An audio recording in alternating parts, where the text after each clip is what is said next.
What's your guess of what's going to happen with VRPs, its relation to direct debit? Will they coexist? Will they merge? Will they compete? What's going to happen? If you had a crystal ball or a magic wand for VRPs, what would you say will happen? I think if just to pick up on what you said right at the end there, my view is I think they'll coexist. I think they should merge. I think that's the smart money, but whether the industry will actually look at that, who knows? I think they can coexist. I don't think there's so much rubbish talked about VRPs, usually by people that have got a vested interest in VRPs, to be honest, how they're going to completely get rid of direct debits.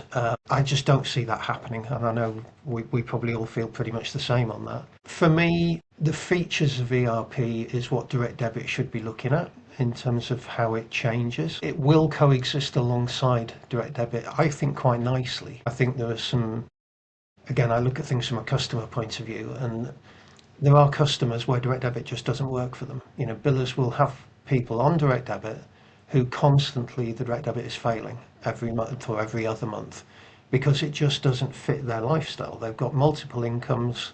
We've all heard about the gig economy taking off in the last 10 years. Heard so many people have got side hustles to make up their monthly income that they're getting income in irregular patterns. Direct debit's not great for that. You can't switch the payment date each month to suit when you've got the money. So for those kind of people, for people who genuinely struggle on a monthly basis to make sure they've got money in the account when the bills are due, I think VRP could be a really clever solution. But I go back to what I said. I think the flexibility of VRPs, the industry should be looking at that and looking to build it into direct debit because direct debit's established.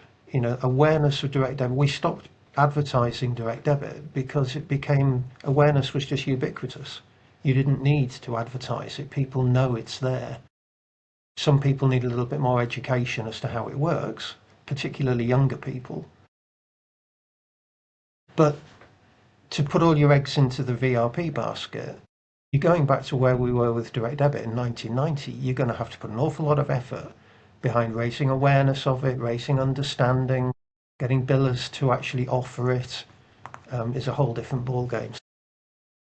For me, I think VRP is a really interesting conversation because it opens people's eyes to what direct debit could be.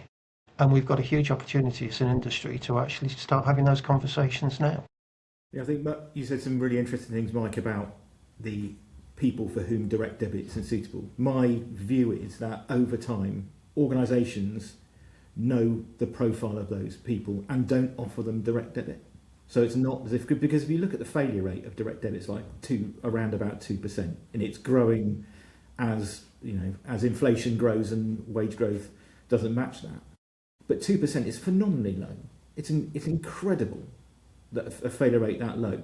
And that shows, I think, that the billers know who they want to offer the product to. I think variable recurring payments fits really well at the low end, or where there's a bit of 50-50, or that risk is there. Absolutely. I feel like continuous card authority is more analogous to VRP than direct debit, and I think a lot of the thinking around VRP and the pricing and the consumer protection is coming from very much from a card world. It's coming from a card through a card lens.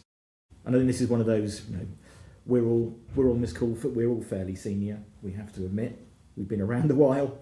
So, Around a while, I'm not sure about the senior bit for me, but anyway, been around a while, I'll go for that. We've been around a while, and it feels like sometimes, this sort of the view, a longer term view of people with experience isn't necessarily taken into account. So when you're thinking about how do we make VRP attractive, they're not necessarily looking at the right things. I think I heard one comment from a panelist at a conference that said, direct debit will be replaced by a QR code by 2030.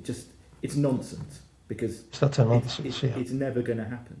No matter how fast your rails are and how good they are at A to A. RP does a really good job, and that flexibility, that's a key one. But there has to be a balance as well. The bill still has to be paid. So the biller still needs to work out the risk of offering someone a subscription or a different payment term. I think that's absolutely key.